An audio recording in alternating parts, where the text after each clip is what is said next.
ગાયલી Sun Pharma canal road ખાતે આવેલ શ્રી નીલકંઠ મહાદેવ મંદિર ખાતે પવિત્ર શ્રાવણ માસ નિમિત્તે પાર્થિવ શિવલિંગ સમૂહ પૂજનનું આયોજન કરવામાં આવ્યું હતું.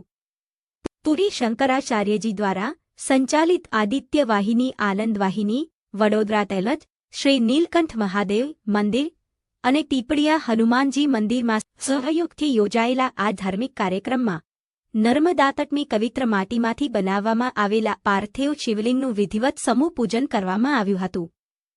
સવારે 9 થી 11 વાગ્યા દરમિયાન યોજાયેલા આ પૂજનમાં શ્રદ્ધાળુઓએ ભક્તિભાવપૂર્વક ભાગ લઈ ભગવાન ભોળાનાથની આરાધના કરી હતી.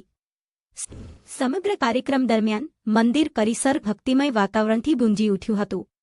આ અગાઉ તારીખ 16 ઓગસ્ટે શ્રી નીલકંઠ મહાદેવ મંદિર તેમજ ટીપડિયા હનુમાનજી મંદિર ખાતે 5મો વાર્ષિક પાટોત્સવ પણ ધાર્મિક અનુષ્ઠાન સાથે ઉજવાયો હતો.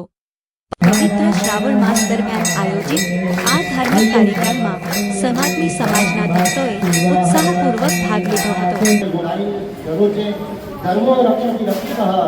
તમે ધર્મનું રક્ષણ કરશો તો ધર્મ તમારું રક્ષણ કરશે. એ મુખ્ય ઉદ્દેશ છે. તો આપણે સરસ આપણે અહીંયા ભેગા થયા છે અને ભગવાને તમને નિમિત્ત બનાવ્યા. વિષ્ણવે નમઃ વિષ્ણવે નમઃ હરયે નમઃ હરયે નમઃ હરયે નમઃ નમઃ પાર્વતી પદે